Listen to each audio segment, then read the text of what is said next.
In April of 1924, under the Hudson River, 35 men heard the tunnel begin to lose its fight with the water above them. At first, it was seepage, then it was more than seepage. The compressed air inside the tunnel was supposed to hold the river back. That was the bargain: air against water, pressure against mud. Men working in a dry chamber beneath one of the busiest rivers in America. But when the pressure was not enough, the Hudson reminded everyone what was really above them. Water began forcing its way in. Mud came with it. The roof of the tunnel was no longer just a roof. It was the underside of a river. Foreman David Brown gave the only order that mattered: run for your lives. The men ran, not through a clean hallway, not through a finished tunnel, through a construction tube filled with equipment, rails, hoses, tools, compressed air, noise, fear, and the knowledge that if the river broke through completely, there might be nowhere to go. They escaped.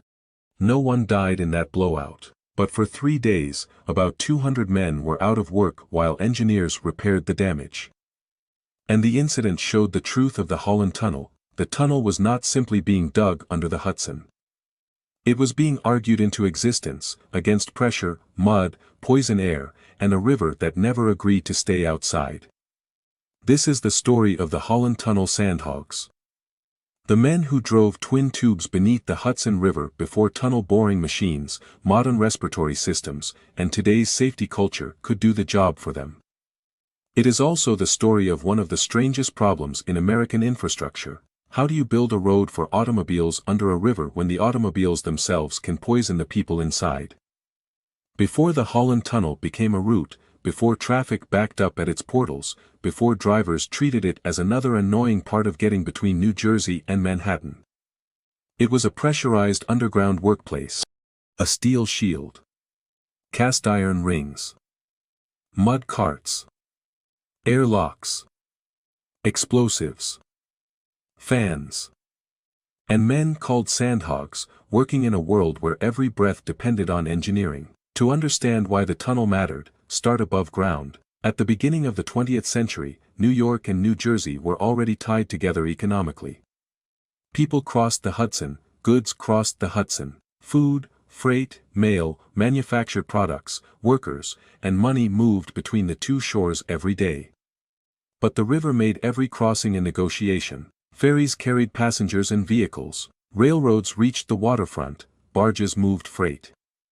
The Hudson was crowded, cold, tidal, foggy, icy, and busy.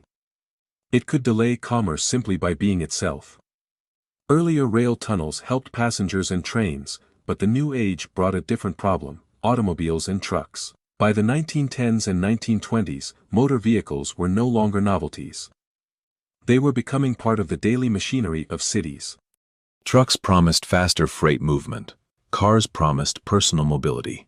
But a motor vehicle crossing between New Jersey and Manhattan still depended on ferries. That meant queues, weather, capacity limits, docking, loading, unloading, delays. America's largest metropolitan region needed a fixed road under the Hudson badly enough to attempt something no one had done at that scale: a long underwater tunnel designed for automobiles. That phrase sounds ordinary now, a tunnel for cars. But in 1920, it was a brutal engineering puzzle. A train tunnel has ventilation problems, but an automobile tunnel has a different problem. Cars and trucks bring exhaust. Exhaust brings carbon monoxide. Carbon monoxide can kill without warning. In a short tunnel, natural draft or simple fans might be enough. In a long underwater tunnel, more than 1.5 miles in total length, with traffic moving through twin tubes under a river, bad ventilation could turn the finished project into a gas chamber. So the Holland Tunnel had two physical enemies, one outside the tunnel, one inside it. Outside was the Hudson River, pressing through silt, clay, sand, gravel, and waterlogged ground. Inside would be the exhaust of thousands of motor vehicles. The tunnel had to defeat both. It had to keep water out while workers built it, and after it opened, it had to keep poison air from killing drivers. That is why the Holland Tunnel was not just a digging project. It was an air project. Air held the river back during construction.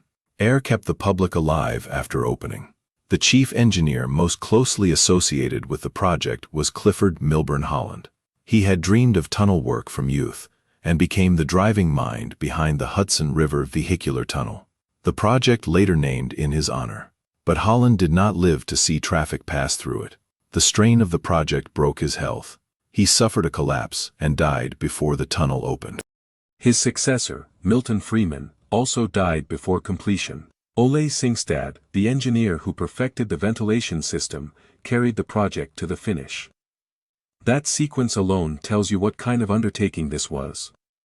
It did not only consume money and steel, it consumed men. The tunnel itself consisted of 2 tubes, each about 29.5 feet in diameter. Together, the tubes stretched roughly 8,500 feet, connecting Canal Street in Manhattan with Jersey City. When built, they were among the largest underwater vehicular tunnel tubes in the world. But a tunnel tube does not appear all at once. It advances in small acts of pressure and repetition. At the front of the tunnel was the shield. The shield was the strange old machine at the heart of the job. It was a huge steel cylinder pushed forward by hydraulic jacks.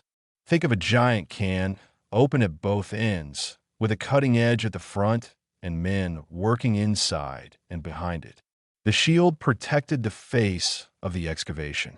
It gave workers a place to dig. It held unstable material just long enough for the tunnel lining to be built behind it. The shield moved forward in short shoves. Not miles, not hundreds of feet, inches. A section of ground was excavated. The shield was pushed. Cast iron lining segments were bolted into place behind it. Grout or concrete sealed the space outside the lining. Spoil was loaded into carts and hauled back. Then the process repeated. On a good day, the tunnel might advance dozens of feet. On a bad day, almost nothing. That was tunnel work before modern tunnel borer machines. The machine did not chew the entire tunnel automatically.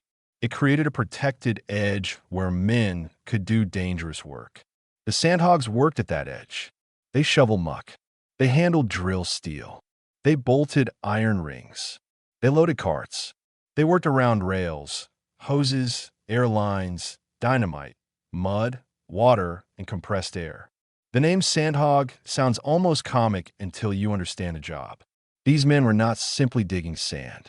They were working under rivers, in pressurized chambers, inside shifting ground, where a mistake could bring water, mud, gas, or collapse. They were a specialized labor force in New York construction. Many were Irish-American workers from tunnel trades.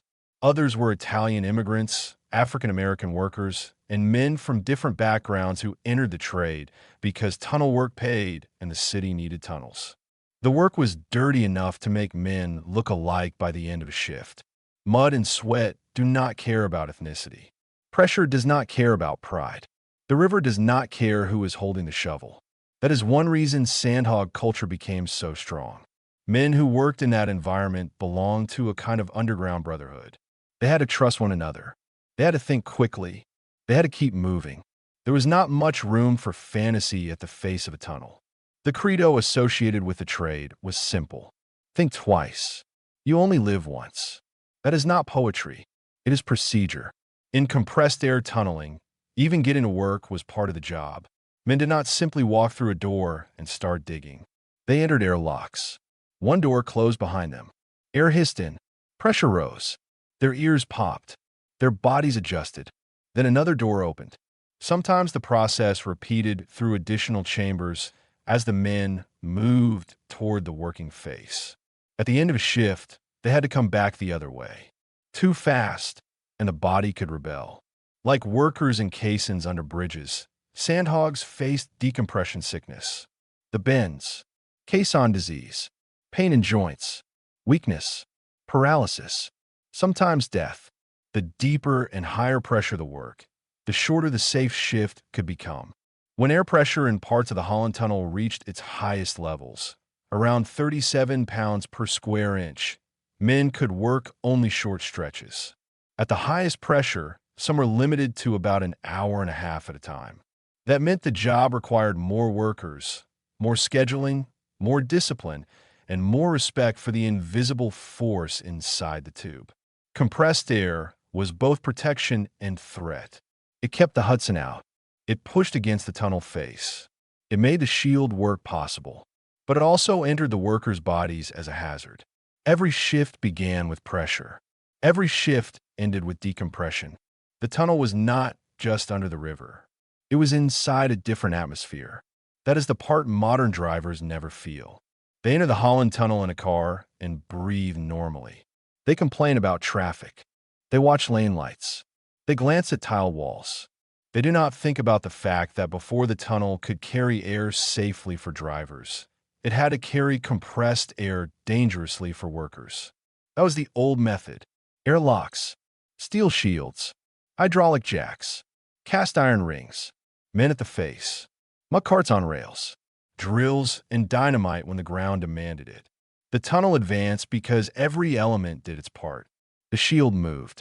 The workers cleared material. The lining went in. The air held. The river stayed out. Until the moment it did not. That 1924 blowout is important because it reveals the violence waiting behind the system. The public might imagine the river as something above the tunnel, distant and safely separated. But at the working face, the river was immediate. It pressed through the ground. It looked for weakness. The tunnel did not defeat it once and for all. It resisted it every hour.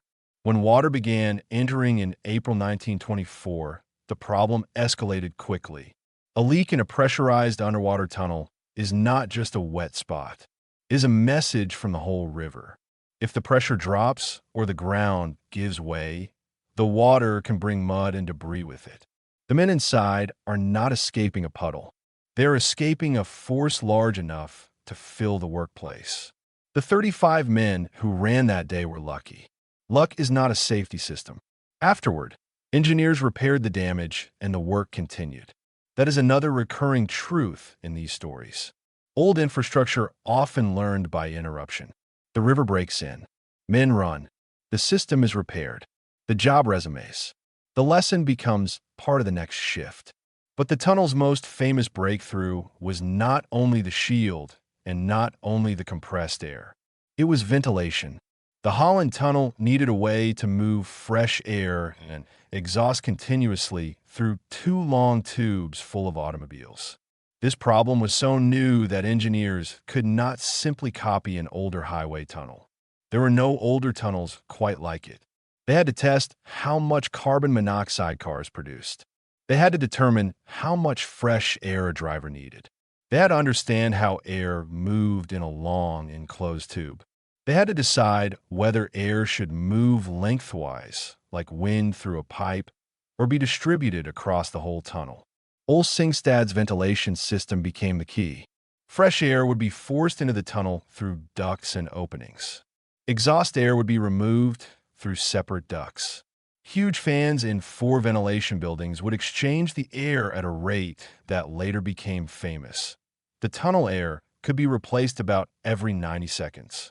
There were 84 fans in total, 42 supplying fresh air, 42 exhausting foul air. Together, they used about 6,000 horsepower. That is why the Holland Tunnel was not only a tube through mud. It was a breathing machine. A bridge carries vehicles in open air.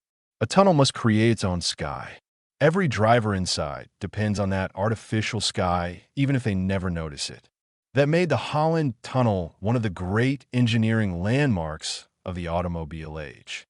But again, the ventilation system people celebrate today was built around a worker reality first. The men constructing the tunnel already knew what it meant to depend on air. They depended on compressed air to keep the river out. The public would later depend on forced air to keep exhaust from building up. Different dangers. Same lesson. Underground, air is infrastructure. You do not simply breathe. Someone designs the conditions that let you breathe. That is a strange thing to say about a road, but the Holland Tunnel proves it. The road under the Hudson is also a machine for moving air. Its walls are not just walls. They are ducts, passages, lining, structure, and protection. The tunnel's finished beauty, with its tiles and lighting, hides that complexity. The construction site did not hide anything. It was loud, crowded, pressurized, dirty, dangerous. At the face, men worked where the shield met the ground. They removed sand, gravel, clay, and silt. When tougher material blocked progress, they drilled and blasted. Spoil went into carts on narrow rails. The carts rattled back toward the shaft. Cast iron segments came forward. Workers bolted them into rings. The rings became the tube. Each ring was a promise.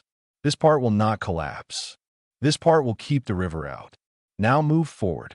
That repetition made the tunnel.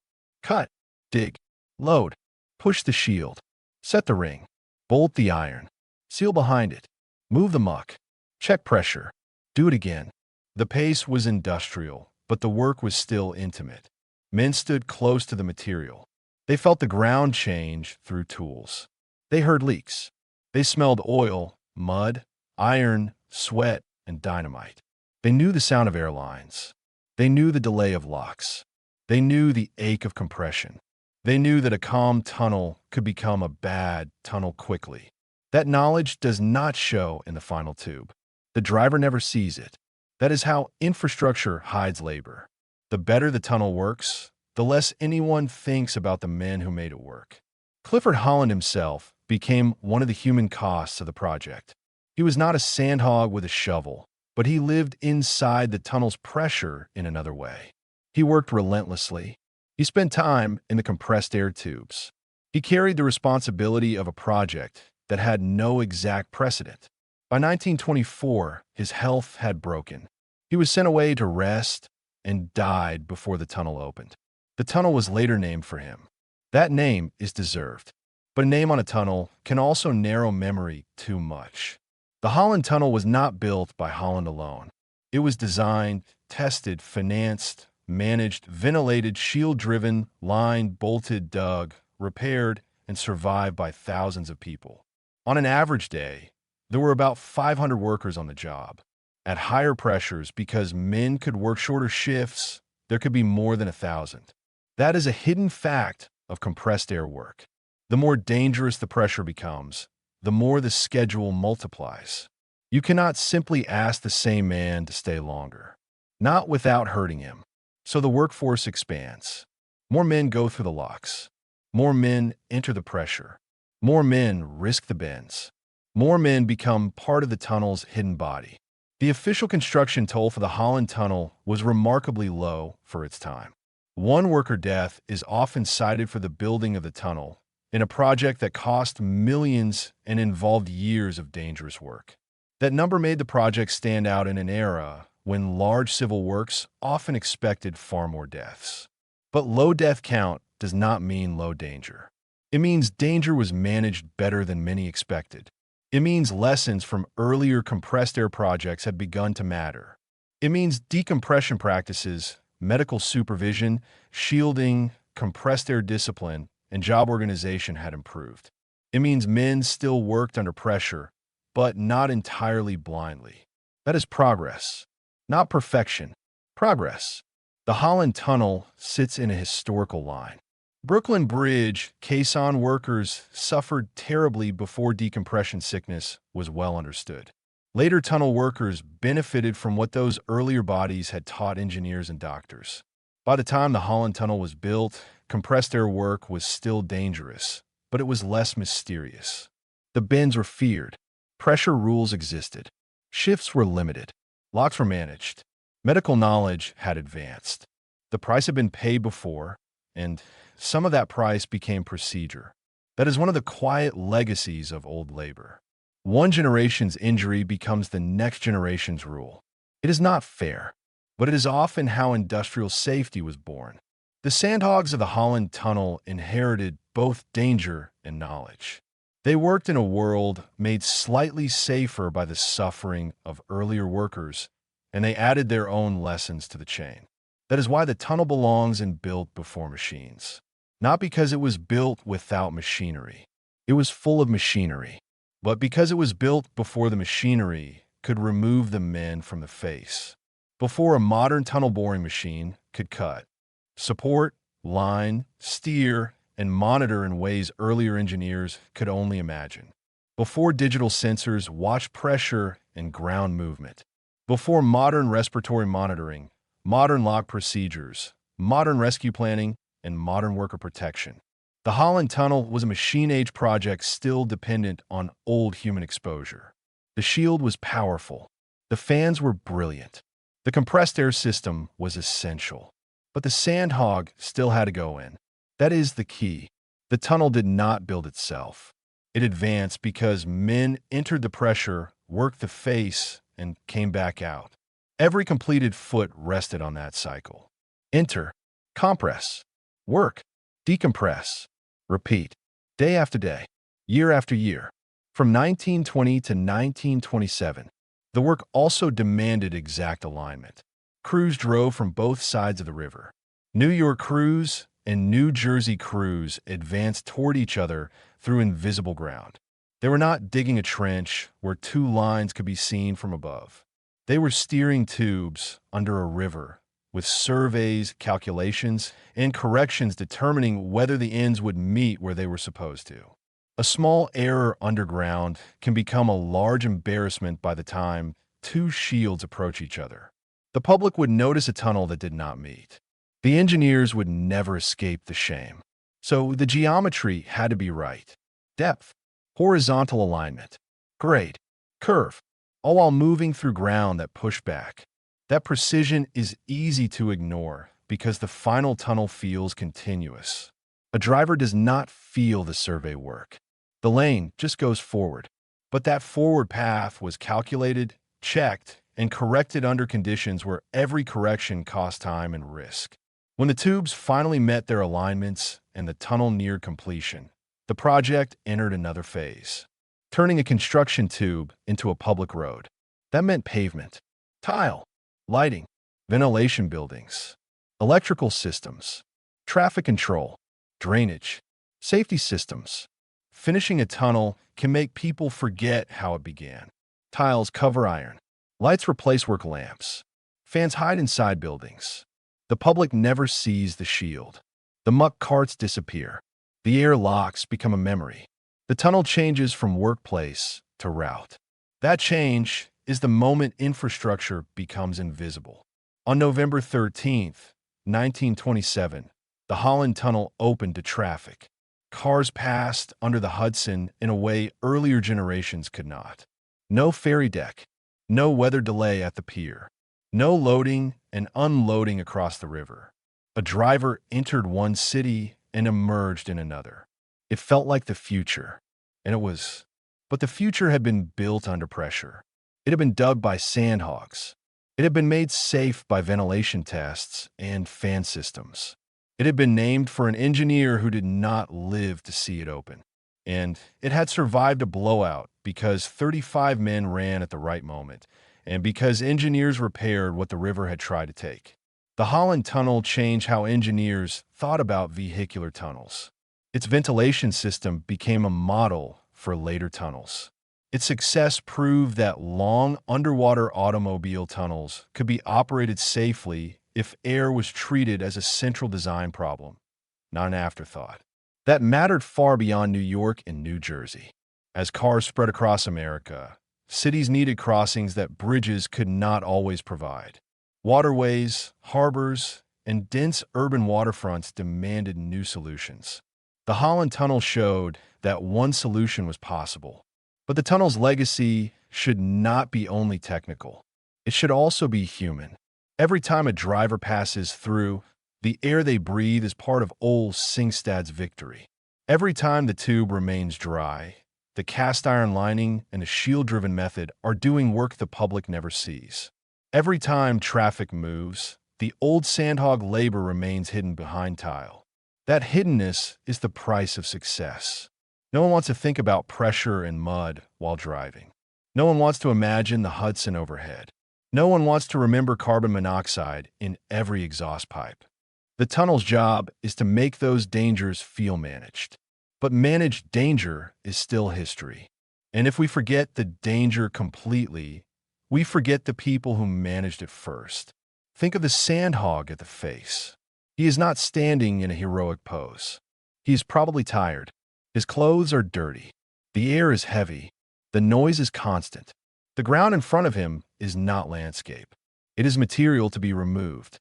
The river above him is not scenery. It is pressure.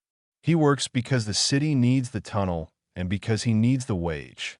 He works because men before him worked under rivers and men after him will do the same.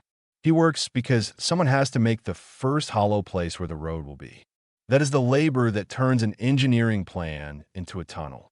Not the ceremony, not the ribbon, not the name, the repeated shift, the locked door closing, the hiss of air, the ears popping, the walk toward the face, the shovel into mud, the ring bolt tightened, the cart loaded, the shield shoved forward, the trip back through decompression, the hope that the body forgives the pressure one more time.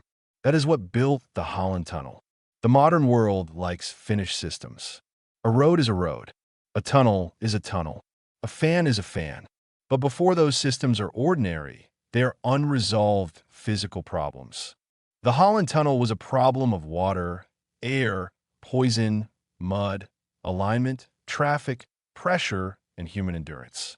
It solved those problems well enough that people now complain about delays inside it instead of marveling that it exists. That complaint is almost a tribute. When a miracle becomes annoying, infrastructure has done its job. But built before machines exists for the part before annoyance. The part before the route became routine. The part when the Hudson was still outside the shield. The part when the air had to be forced into the tunnel so men and later drivers could live. The part when the line between progress and disaster was a pressure gauge, an air lock, and the judgment of workers underground. The next time someone drives through the Holland Tunnel, they should imagine the first version of that space. No finished tiles, no steady lights, no lanes, no ordinary traffic, only a tube under construction, rails on the floor, muck carts moving, iron segments waiting, hydraulic jacks pressing the shield forward, airlines hissing, men working quickly because pressure limited time. The Hudson held back by invisible force. That is where the road began, not as pavement, as a pressurized wound through river mud. And the men who opened were not just laborers. They were pressure men, sandhogs, tunnel workers, the human edge of a machine that had not yet learned how to dig without them. If this story made you see old tunnels differently, subscribe to Built Before Machines. This channel exists to remember the workers, tools, strange machines, and dangerous methods that built America before modern construction equipment took over. The algorithm remembers bridges and skylines. It remembers the finished tunnel only when traffic is bad. But it forgets the men who built a road under the Hudson by working in compressed air behind a steel shield with a river over their heads. Before the Holland Tunnel carried cars, it carried sandhogs. And every ordinary drive through it still passes through the space they made.